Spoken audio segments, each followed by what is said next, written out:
A chant rising in one place, an altar long abandoned in another.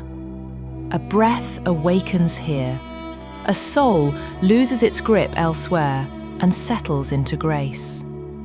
We err, forcing seasons to order, calling arrival progress, calling rest a delay.